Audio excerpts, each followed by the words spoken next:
Pois bem, o conhecimento mentiroso.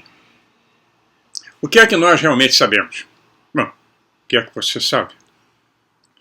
Provavelmente nós sabemos que a mídia, a grande mídia, o sistema, né, o mecanismo, nós sabemos que é o que eles estão dizendo, mas eles não retratam a realidade como ela é. Isso é o caso em muitos campos de conhecimento, como já temos discutido várias vezes aqui sobre a mídia, o que está acontecendo no mundo. A única mídia livre ainda é a internet, quando não é censurada. Nós temos aí casos dentro da astronomia, nas viagens espaciais, agora o telescópio James Webb está botando abaixo a teoria do Big Bang. E agora? Os acadêmicos estão se retorcendo aí. Tem gente que ganha muito dinheiro com defendendo essas teorias, teses de mestrado, teses de doutorado em astronomia e tudo mais. O mundo começa a virar.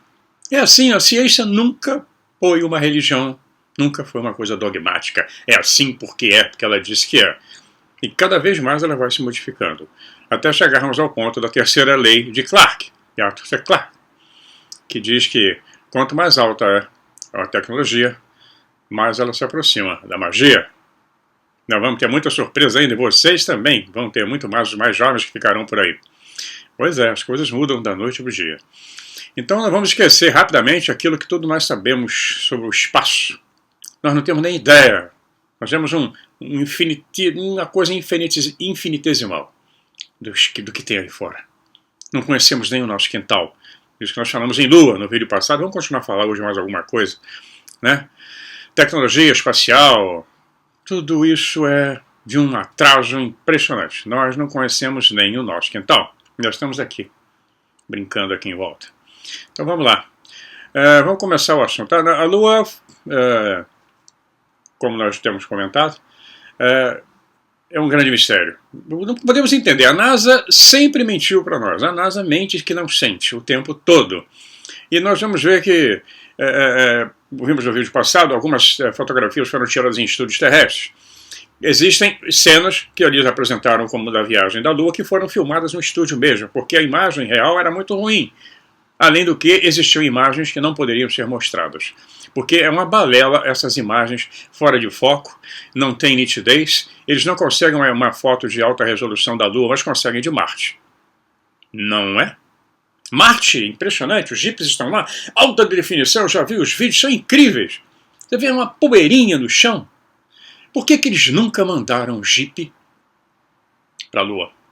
A China mandou, mas a mídia não fala, ela está lá no lado oculto, foi o primeiro país que mandou. Depois, aliás, a Rússia mandou primeiro, a Zond, que tirou uma foto incrível de um pilar gigantesco no lado oculto da Lua, foi a Zond. Mas o Ocidente esquece que o Oriente existe. A China tem uma estação espacial, novinha em folha, a Espacial Internacional vai cair em 2024, vai ter que ser desativado. Os russos já estão saindo de lá por causa dessas leis horrorosas, né? Ai. Pois é. Israel mandou uma nave para a Lua, mas não conseguiu aterrissar. A Índia também. O Japão mandou várias sondas. O único que conseguiu aterrissar depois de 50 anos, China. Os Estados Unidos não. E eles têm um jipinho também, um Hoover lá em Marte, só que as imagens são deles, eles não vão mostrar. Eles estão dizendo bye bye para vocês aí do Ocidente. Vocês são bárbaros. E continuam sozinhos na viagem deles, no programa espacial, naturalmente daqui a algum tempo vamos se reunir com os russos, porque tudo está mudando. E agora eles estão lançando dos Estados Unidos a missão Artemis, fazendo um alarido na mídia, como se fosse uma coisa impressionante, quando todo mundo já foi lá. Eles estão voltando depois de 50 anos. Ser lançada agora, hoje, amanhã. Essa nave vai circuncisar não. Vai fazer um voo de circunnavegação. O português às vezes falha. Eu só falo português com a Magdalena. Eu já estou em 11 anos que eu estou fora do Brasil. Então ela vai voltar, ele vai mandar uma nave depois com tripulantes que também só vão circunnavegar a Lua e voltar para depois mandar uma nave para aterrissar. Lá Deus sabe quando. É tudo midiático. A turma já está indo lá e eles estão correndo, porque se eles se preocuparam mais com a geopolítica horrorosa que eles implantaram no nosso mundo, né? Já conversamos sobre isso, e esqueceram do espaço. Acharam que as pessoas iam ficar dormindo sob o domínio dessa política horrorosa, desse globalismo exacerbado. Eles queriam um planeta só para eles e não vão ter nada. E aí os outros estão correndo na frente. Lá na Lua existem muita coisa, ruínas, material tecnológico largado lá ou ainda funcionando, não sabemos. E nós vamos falar agora um pouco sobre isso também. Mas aí nós temos aí então só perguntas, né? Perguntas que não são respondidas, né? Foram 6 pousos lunares bem-sucedidos naquela época, e eles só conheceram um pedaço tão pequeno da Lua que nem mesmo poderia se expressar como uma grande exploração. Uma titiquinha que eles exploraram. E a imagem é toda em preto e branco, né? Então nós vamos ver que, como eu falei antes, que em Marte eles têm fotos coloridas o tempo todo, aquilo está barato, é fantástico ver aquelas imagens todas. Então a grande abundância de material, de imagens de altíssima qualidade, de alta resolução. E registrado por naves, né, drones em órbita, satélites em órbita e com os jipes que estão lá no solo marciano. Então, a pergunta é sempre essa: por que a NASA nunca mandou um desses Hoovers para a Lua? É uma boa pergunta, mas não tem resposta. Então eles mentem o tempo todo. Eu estou mostrando aí, depois no final do vídeo, uma série de livros, para dizer que eu não falei do outro lado. Eu disse que acredito que eles tenham ido sim, só não entendo por que não voltaram. Quer dizer, hoje eu entendo, né? Que a razão deles não voltarem mais, que todos os países se afastaram da Lua, agora estão voltando. Todo mundo ficou direcionado para Marte, etc. Consegue mandar naves sofisticadíssimas, né? Então eu estou colocando no final livros de autores que duvidam dessa história. Acham que não foram, não. Então, vários livros, não tem muita coisa. Eu já li alguns. Olha, os camaradas já apresentam argumentos interessantes. Muito interessantes. E tem os outros também que defendem e mostram que a coisa não era bem assim. Eles tinham tecnologia assim, foi difícil, houve um esforço gigantesco, foram milhares de pessoas envolvidas no projeto, com uma tecnologia de ponta na época. Eles tinham que criar a tecnologia porque não existia. E logo depois do sexto voo, foi muito de repente, eu lembro disso. Foi rápido, cancelaram tudo. E aí entraram os presidentes democratas que amam a guerra. E aí levaram o mundo para esse buraco que ele está agora. Então estão tentando sair porque a coisa está feia. Eles vão tentar alguma forma de sair, de desviar a atenção do público do mundo, do público americano, com essa missão Artemis. Mas e ainda temos embutido nessa história a divulgação, né, dos tic-tacs lá no Pentágono. Foi feita mais uma reunião agora há pouco tempo, no meio dessa confusão toda. Eles estão trabalhando em cima disso porque estão preparando algo que vai envolver a abertura dos documentos ufológicos e uma declaração, realmente, o sigilo, o cancelamento do sigilo e a apresentação da história de que nós não estamos sós no universo. Eu tenho impressão, eu posso morder minha língua, venho aqui numa boa morder minha língua, se eu estiver errado, mas eu acho que eles estão preparando isso já há algum tempo e agora é uma maneira de uma saída honrosa dessa situação em que os Estados Unidos se meteram, a OTAN, e criar um factoide, né? Vamos ver até onde eles vão com as suas mentiras ou se eles vão apresentar realmente que temos companhia aqui no espaço, ou aqui na Terra, ou aqui ao lado, né? Vamos falar sobre isso já. Pois bem, existirão momentos na história humana em que novas informações, novas revelações podem transformar o mundo. Ideias que eram consideradas verdades atemporais podem se despedaçar da noite para o dia. Em nosso mundo, a divulgação será esse gatilho, quer dizer, a abertura ufológica. Ela dará início a um tempo comparável à era de Copérnico e Galileu, quando a humanidade percebeu pela primeira vez que o universo não girava em torno da Terra. A palavra paradigma, né? Paradigmas serão quebrados, foi cunhada pelo filósofo de ciência Thomas Kuhn em seu estudo de 1962 chamado The Architecture of Scientific Revolution, a estrutura das revoluções científicas. Ele usou esse termo para descrever uma teoria coerente da realidade, Quando os cientistas obtêm dados que não obedecem ao paradigma dominante, os dados são considerados anomalias e normalmente descartados. Quer dizer, não se encaixa na narrativa oficial, descarta. É assim com a arqueologia, com a história das pirâmides, como é que transportaram aquelas pedras, como é que eles cortaram, colocaram no lugar, não é? Como poliram. Eu via nos museus pelo mundo sarcófagos de granito que é impossível você fazer aquilo com uma maquinaria moderna, que dirá 3, 4, 5 mil anos atrás. Então, esquece, deixa no canto. Eles não sabem o que é, não põe nada. Você vai no museu, tem uma notinha lá, sarcófago encontrado na região tal que pertenceu ao faraó tal, que é tudo mentira. Eles sempre mentem nessa história, arqueologia, então, nossa, com a datação é uma tristeza. Eles inventam, encaixam ali, e tem que encaixar e ninguém mexe. Então, com a ufologia é a mesma coisa, né? Então ele concordou que às vezes isso é razoável, mas quando muitas anomalias atrapalham um paradigma, algo está errado, no caso das ciências oficiais. De vez em quando surge um grande pensador que vê o mundo de forma diferente e essa nova visão dá sentido às anomalias e as incorpora em um paradigma maior, né? Mais completo e mais preciso. E Newton, por exemplo, Isaac Newton era um pensador. E assim foi Einstein também, que criou temas incríveis, que não significa que ele seja 100% correto. Daqui a pouco nós vamos ver que a velocidade da luz não é a lei imutável. Até porque ela é super lenta em termos de cosmos. Ela é uma tartaruga. Você não vai a lugar nenhum. Então nós vamos ver o impacto da divulgação da abertura ufológica vai afetar os paradigmas dominantes do pensamento científico, bem como aquele outro grande intérprete da realidade, a religião. Todas elas serão abaladas, de uma forma ou de outra. Não tem como escapar. Há 5 séculos foram as instituições religiosas que resistiram à mudança de paradigmas. A questão era se o universo era centrado na Terra ou no Sol. E você podia ser queimado se duvidasse deles, né? Seria antes torturado, evidente. O astrônomo polonês Nicolau Copérnico temia tanto a represália da Igreja na sua grande obra sobre o assunto de Revolutionibus Orbium Coelestium. Puxa vida, latim. Que só foi publicado depois da sua morte em 1543, senão ele dançava. Era uma questão teológica importante, né? Por que a Igreja Católica havia tomado uma posição sobre o assunto. E não adianta reclamar, não. A Igreja Católica foi terrível. Foi uma desgraça na história da nossa civilização. É só consultar os livros de história. E nem ela tem nada a ver com o cristianismo primitivo. Nada, absolutamente nada. Outro dia alguém falou também aí no comentário que os astronautas nunca juravam sobre a Bíblia. Nenhum deles, das primeiras missões. Todos eles eram maçons. Simples assim. Não precisa jurar sobre a Bíblia. Eles eram maçons.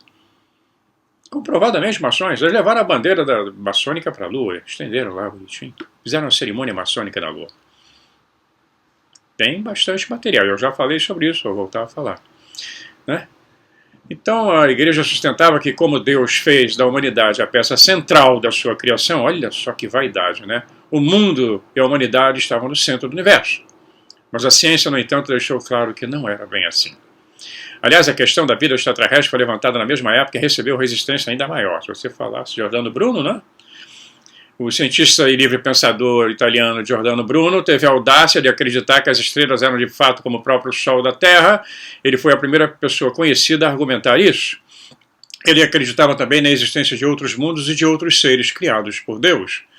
Em outras palavras, Bruno disse que haviam extraterrestres em nosso universo e que eles também eram filhos de Deus. A sua recompensa foi ser preso por 7 anos, torturado e depois queimado vivo por heresia no ano de 1600. Pela Santa Igreja Católica, num ato de fé. Eles chamavam isso de autos de fé. Ai. E o planeta foi pro buraco, né? Estamos aí de novo. Durante a maior parte dos séculos que se seguiram, o cristianismo em geral ficou em silêncio sobre a questão da vida extraterrestre. Então, desde o início da era moderna dos OVNIs, no entanto, nós estamos vendo desenvolvimentos criaram desenvolvimentos interessantes sobre o assunto e começaram a falar sobre isso. O próprio Vaticano já fala sobre isso. O cristianismo é um grande guarda-chuva, abrangendo um número impressionante de ramos e seitas. E seus adeptos expressaram todas as posições sobre a vida de extraterrestre e OVNIs do que se pode imaginar, né? Cada um fala uma coisa. Eles acreditam em anjos, em milagres, de andar sobre as águas, né? De burro que fala, etc. arbusto queimando falando, mas não se falar em ET não pode, não existe, não tem. Então o maior ponto maior, hoje o maior ponto cego em relação à divulgação pertence à comunidade científica. As igrejas começaram a abrir. A católica abriu bastante agora, a igreja protestante não, porque ela está se implodindo com a história do pentecostalismo, né, que está matando, destruindo completamente, que não é nada mais, nada menos do que macumba. Não tem nada contra macumba, mas eles ficam dizendo que não é uma forma diferente, né? E tomou conta das regiões mais pobres, levando o dinheiro das pessoas, etc. Mas a católica já se abriu, tanto é que a NASA contratou religiosos para dar uma assessoria. Eu já falei sobre isso também em vídeos passados, muitos jornais publicaram isso, uma série deles para dar uma assessoria, para preparar a população para uma divulgação, como é que eles iriam coordenar, administrar isso. Então está aí, então não tem o que esconder. E isso tudo está embutido nessa crise toda que nós estamos passando agora. Né?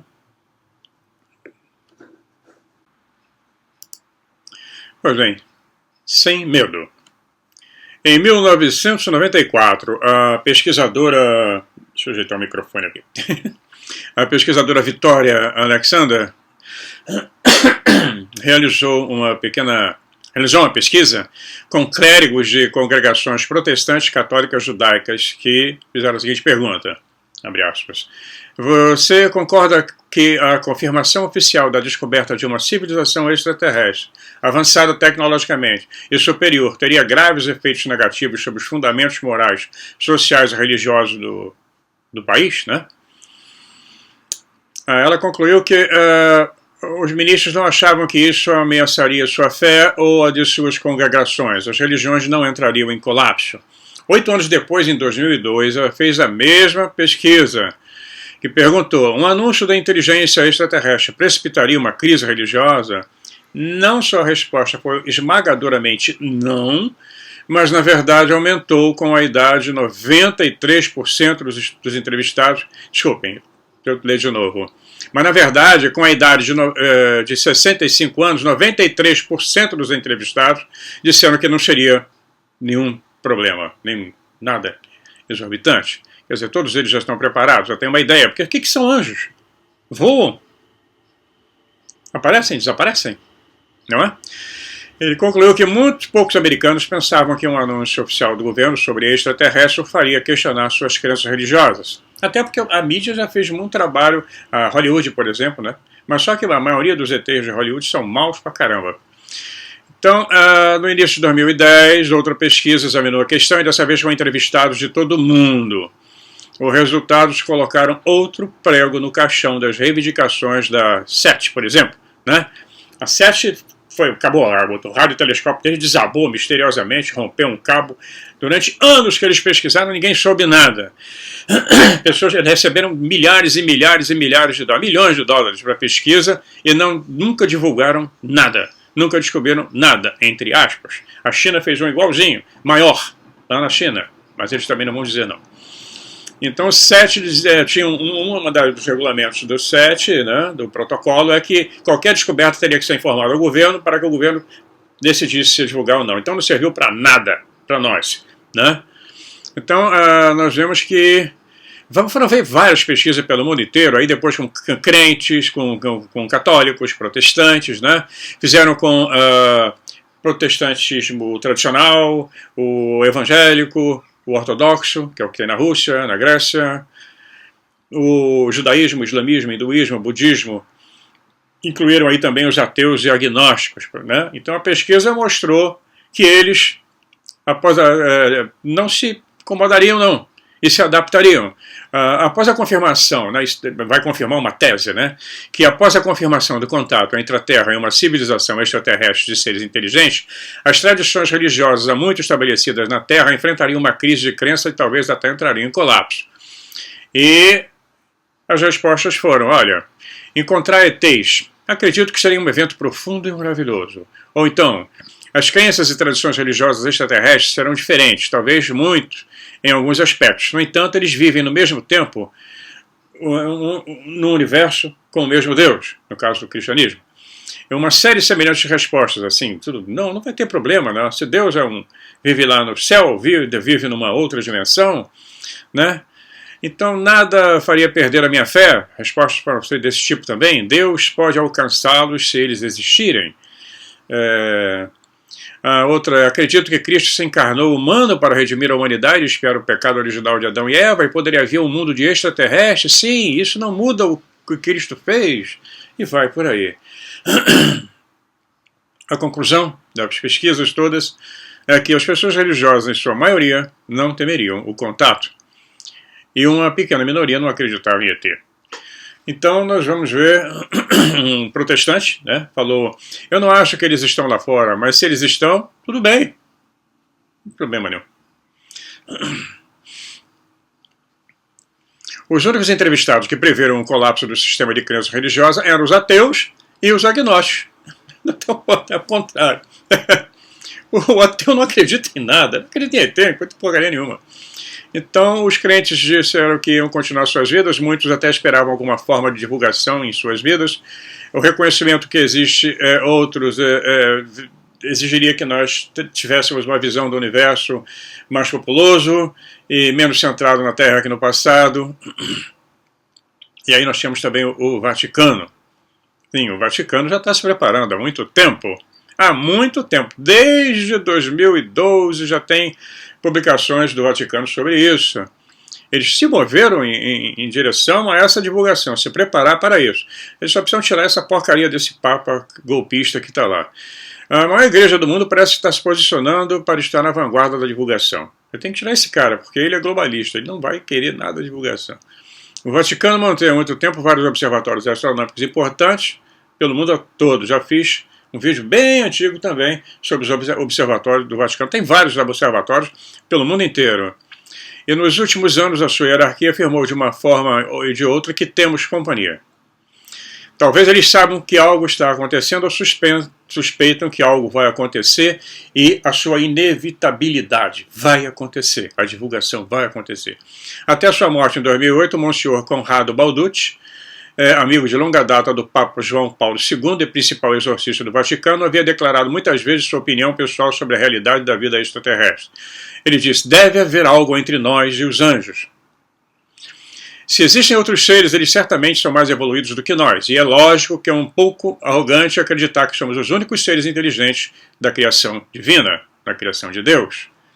Balducci acreditava que Jesus morreu por esses seres, assim como ele morreu pela humanidade.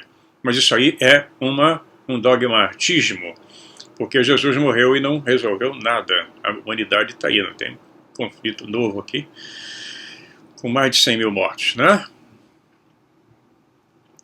Isso é uma história contada por eles. Mas, então nós vamos ver que não tem nenhum problema. Eles estão se preparando aqui. Como o Vaticano sabe de muito mais coisas do que nós, do que qualquer um de nós, meros mortais, nós podemos imaginar que alguma coisa grande está vindo por aí. Tanto é, como eu falei, eles foram convidados pela NASA para trabalhar num programa de preparação, né? Então os astrônomos do Vaticano também já falaram sobre isso. Guy Cosalmagno concluiu que as chances são melhores do que nunca e de que a humanidade esteja enfrentando uma futura descoberta da inteligência extraterrestre. Ele falou isso em 2005. Em 2008, já o chefe do observatório, o astrônomo-chefe do Vaticano, Joseph Gabriel Funis, concedeu uma entrevista ao jornal Le Observatório Romano, que fez manchete em todo o mundo na época. O padre Funes declarou que, na sua opinião, de que a vida inteligente pode existir em outras partes do universo e que tal noção não contradiz a nossa fé. Aí. E vai por aí. Teve outro também, o Christopher Corberly, vice-diretor do observatório, também falou como seria maravilhoso ter outra vida além do nosso próprio mundo, porque mostraria como a criação de Deus flui sem abandono. Então tá aí, então é duvidoso imaginar que todas essas autoridades do Vaticano falassem tão abertamente o que estavam sentindo, né? E que isso não entraria em conflito com a sua doutrina oficial. Silenciosamente, uma política parece ter sido decidida. Cristãos e alienígenas. Alguns cristãos evangélicos colocaram a Bíblia diretamente no meio da questão dos OVNIs. Eles não têm nenhum problema em acreditar que os OVNIs são reais. E alguns até aceitam a ideia de visitantes extraterrestres. Isso os protestantes clássicos, não estou falando de pentecostal não, que fica do ratatá, que fica pulando e gritando, saltitando lá no palco, né? Aquela coisa patética. Ninguém vai para o Hospital do Câncer, né, para tentar curar aquelas crianças que entram. Eu morei ali em Santa Teresa, segunda-feira de manhã chegavam as vans e combis de municípios do interior para criancinhas fazerem a quimioterapia no Hospital do Câncer. É de doer o coração. Olha lá, para lá na porta e vai curar aquelas crianças, ô raça de hipócritas, né? Olha lá, vai lá. Mostra seu poder lá. Quer money, dinheiro, né? Mamon. É o que está destruindo esse mundo. Então, vamos continuar. Eu fico irritado com essas coisas, com esse fanatismo horroroso, né? Terrível isso. Uma humanidade que já devia estar viajando pelas estrelas, presa a essa coisa horrorosa, essa coisa primitiva e tenebrosa, né? Nem vou entrar muito mais. Tenebrosa. Cutuca o portal e bate na porta do querubim. E o querubim abre. É só bater que ele abre. Pois é, as pessoas elas não mudam da noite para o dia. Para o bem e para o mal. Durante os momentos de estresse, né? Como nós estamos vivendo, por exemplo, agora. Durante os períodos de grande incerteza, até mesmo de medo, os crentes se apegam mais do que nunca à sua fé. Crentes de qualquer fé. Um artigo-chave de fé entre cristãos é que Deus não permitirá que sua criação, a humanidade, seja possuída por forças obscuras e luciferianas. Em vez disso, permanece dentro do poder de todas as almas aceitar a Deus e rejeitar a Satanás. É Satanás. Então, se os cristãos estão certos sobre como interpretariam o fenômeno OVNI, espera-se que o resto da humanidade os agradeça por sua posição contra uma presença demoníaca mascarada como ET. Se eles estiverem errados ou mesmo incompletos em suas análises, serão vistos como obstrucionistas ou mesmo perigosos, recusando-se a ver a verdade que os encara de frente. A divulgação não pode resolver esse assunto. A disputa vai continuar durante muito tempo. Para uns serão demônios, para outros serão anjos ou serão ETs mesmo, só ETs.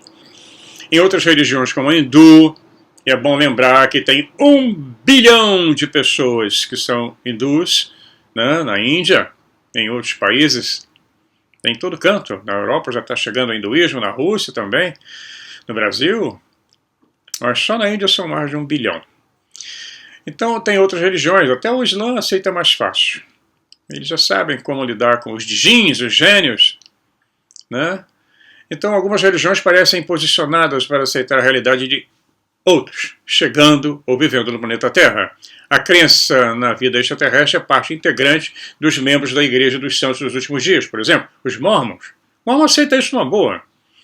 No capítulo 1 do livro do Mormon de Moisés, livro Mormon de Moisés, encontramos a declaração explícita, abre aspas, e mundos incontáveis eu criei, e também os criei para meu próprio propósito. Pelo Filho os criei, que é o meu unigênito. Pelos filhos eu o criei, que ele é o meu unigênito. Então, o primeiro homem de todos os homens, chamei Adão, que são muitos.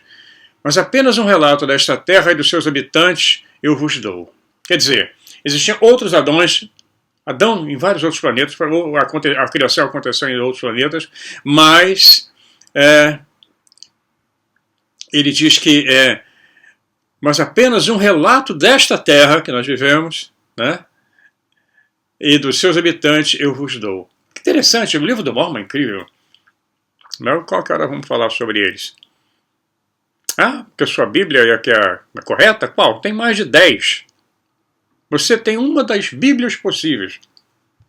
Tem a Bíblia católica, tem a Bíblia protestante, tem a Bíblia ortodoxa, tem a Bíblia copta, né? Tem a judaica. Todo mundo acha que a sua é que é perfeita, né? Pois é. Tem a Abissínia, que é mais antiga. Isso dá pano para manga. Mas está aí. Né? Tem outro pedaço que ele fala... Deus diz a Moisés que existem outros mundos e outros povos, nesse relato, esta frase que eu citei agora antes, né? Esses outros mundos são da conta de Deus e não precisam preocupar Moisés ou as pessoas da terra. No entanto, os mormons acreditam que terão uma interação com extraterrestres após sua morte. Semelhante a outros cristãos que não vão para uma outra dimensão, para o paraíso, não é? E como pessoas de outras religiões também, os mormons se veem como filhos de Deus. Ao contrário de outras versões do cristianismo, no entanto, eles acreditam que se tornarão Deus. Que segundo sua crença já foi um homem. Os membros do Santo dos Últimos Dias, os mormons, acreditam que são deuses em treinamento, por assim dizer, que governarão o mundo com sua própria população e sua própria encarnação. Nós estamos passando por uma escola, isso faz sentido, é muito interessante. Muito mais interessante do que aquele dogmatismo fechado, você vai morrer, vai ficar no descanso eterno até o dia do julgamento. Ah, para com isso. Coisa horrorosa. Eu cresci escutando isso, que apavorado, que morte, a pessoa teme a morte como... Nossa, é um desespero para se prender a essa vida, porque a morte é um terror. E todos vão morrer. Todos. Inclusive os miseráveis que estão aí no poder. Então é uma escola aqui. Vamos passando por um período, por uma escola de aprendizado. Para outra etapa. Melhora muito a nossa vida quando você pensa na vida após a morte, que a maioria das igrejas cristãs nunca aceitaram. Nem os judeus, por baixo dos panos, acreditam, né? Eles são bem safados. Mas como isso pode afetar a sua atitude em relação a entidades extraterrestres ou interdimensionais que estão aqui na Terra e certamente seria interessante? Por exemplo, o Islã tem 2 bilhões de adeptos também. 2 bilhões e meio, né? As contas variam muito. E já passaram os cristãos. É a segunda religião mais praticada no mundo, depois de combinar... a segunda religião mais praticada no mundo, e ela absorveu ensinamentos de várias religiões cristãs. Eles não têm uma posição forte sobre a existência da vida extraterrestre, mas a religião deles também não fornece nenhum obstáculo para aceitar uma realidade extraterrestre ou interdimensional, né? Então os islâmicos, eles acreditam que Deus criou outros planetas semelhantes à Terra. E também o outro fala, somente a arrogância e o orgulho fariam alguém pensar que Allah fez esse vasto universo apenas para nós. Ou então para ficar nos observando. Tem um outro texto do Alcorão que diz o seguinte, todo louvor pertence a Deus, afirma o livro sagrado do Islã, o Senhor de todos os mundos. Né? Pois é, então vamos ver mais um pouquinho aqui. Mundos de matéria e força, mundo de espíritos e anjos, mundos de beleza e bondade, mundos de direito e lei, mundos que poderemos imaginar ou compreender e mundos que não podemos compreender, nem mesmo em nossa imaginação. Aí, é o Islã. O estudioso islâmico Misra Tahir Ahmad cita um outro versículo do Sagrado Alcorão discutindo a criação da Terra e diz o seguinte, os céus e a terra e de todos os seres viventes que ele espalhou em ambos. Né? Os céus e a terra e de todos os seres viventes que ele espalhou em ambos. Então vai por aí, nós vamos ter muita coisa, muitas evidências de que não haverá esse tão propalado choque. Uma minoria vai sofrer um choque. Aqueles que se recusam a olhar para fora do buraco, né? E esses ficarão reduzidos a meros protestantes, porque não vão conseguir esconder a realidade, vai estar aqui na frente de todo mundo. Então o mundo pós-divulgação, esse mundo que virá após a abertura de tudo, a comunicação oficial, vai levar muitos estudiosos islâmicos a reexaminar a natureza dos gênios, do djinn que eles chamam, né? Comumente traduzidas para o inglês como gênios. Os gênios são frequentemente mencionados no Alcorão como criaturas que ocupam um mundo paralelo ao da humanidade junto com humanos e os anjos. Né? Eles são uma das 3 criações sencientes de Deus. Pois é. Mas só, segundo eles, o humano tem livre-arbítrio. Pois é. Os gênios vivem nas suas próprias comunidades, assim como humanos. Podem ser bons ou maus. O Alcorão menciona que eles são feitos de chama sem fumaça. Em outras palavras, uma fonte de calor ou luz. Ao contrário do cristianismo, onde o diabo é um anjo caído, né, o Lúcifer, ou o portador da luz, que se rebelou contra Deus, o diabo islâmico é um gênio chamado Iblis. Ele recebeu o privilégio de viver entre os anjos e depois se rebelou contra Deus. E desde então, com o seu colega cristão, continua a desviar os humanos. E ele vai fazer isso até o dia do juízo final. Então vamos ver facilmente que, como outros seres se tornam conhecidos pelos humanos no mundo após divulgação, eles vão poder ser interpretados como anjos caídos pelos cristãos ou como gênios pelos muçulmanos. Já os islâmicos não, ótimo, serão primos, parentes de Shiva, não é? Então nós vemos que o judaísmo não fala nada, pelo menos o tradicional. Alguns rabinos já mais fora da ortodoxia já estão falando sobre o assunto, né? No Talmud você pode ver, eles têm uma passagem que fala que existiriam pelo menos 18 mil outros mundos, embora pouco mais seja dito sobre eles, incluindo se são ou não físicos ou espirituais. Uma coisa impressionante, já está aí há muito tempo. No livro da Kabbalah, o Sefer Yetzirah Brit, né, menciona um planeta chamado Meroz, onde existiam criaturas extraterrestres. Os budistas não terão problemas em assimilar essa nova realidade. O budismo sempre entendeu que existem seres em todo o universo. Isso foi ensinado por Siddhartha Gautama, o Buda, há mais de 2.500 anos. Olha, nós podemos falar horas sobre isso, e eu não vou me estender muito no vídeo.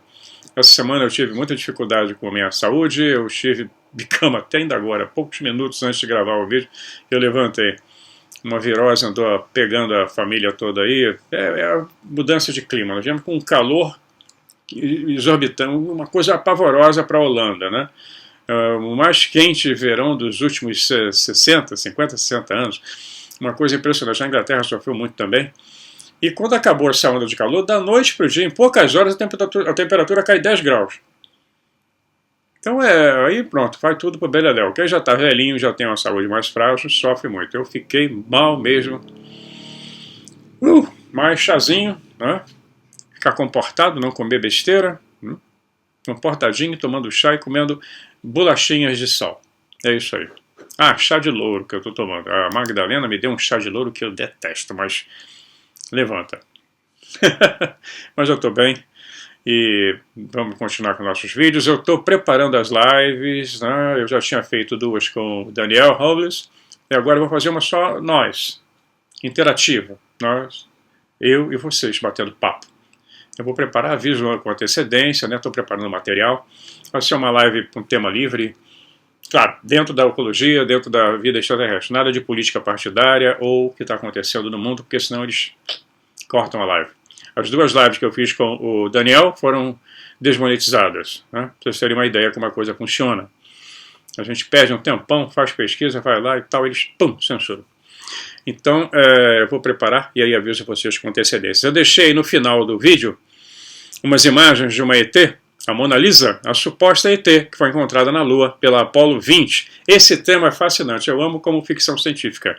Mas tem coisas muito interessantes. Eu achei um site alemão, estou traduzindo eles para preparar uma live só sobre esse assunto. Apollo 20, o que tem de interessante, o que tem de falha e aquela pulga atrás da orelha. Bastante material novo. Isso foi lançado lá, se não me engano, em 2007, que apareceu essa história, que disseram que era do artista plástico francês que fez a maquete da menina, a escultura. Esse cara nunca foi encontrado, ele nunca dá entrevista, ninguém sabe quem é. Eu achei uma vez uma página dele, mas a página já foi cancelada. Ninguém consegue mostrar nada como é que se fez aquilo. É um trabalho de CGI fantástico para a época, de maquete também, muito bem feito, mas é interessante, vocês vão gostar. Tem imagens novas, a gente vai comentar tecnicamente o assunto, tá? A Magdalena manda um abraço, ela está com o neto, que chegou do Canadá, vai ficar um mês aqui, até o final do mês agora, de agosto. E com a neta também, né? Então, aproveitando que os dias estão lindos ainda, já não é aquele calorão, a temperatura está maravilhosa, hoje amanheceu com 12 graus, uma temperatura civilizada. Eu pude respirar novamente. Um abração a todos vocês, obrigado pela presença, pelo apoio, pelos comentários, tá? Vamos continuar com esse papo e já vamos começar as lives interativas. Vamos conversar, trocar assuntos, responder as perguntas que forem possíveis, estreitar mais essa nossa relação. Fiquem na paz, se cuidem. Até lá.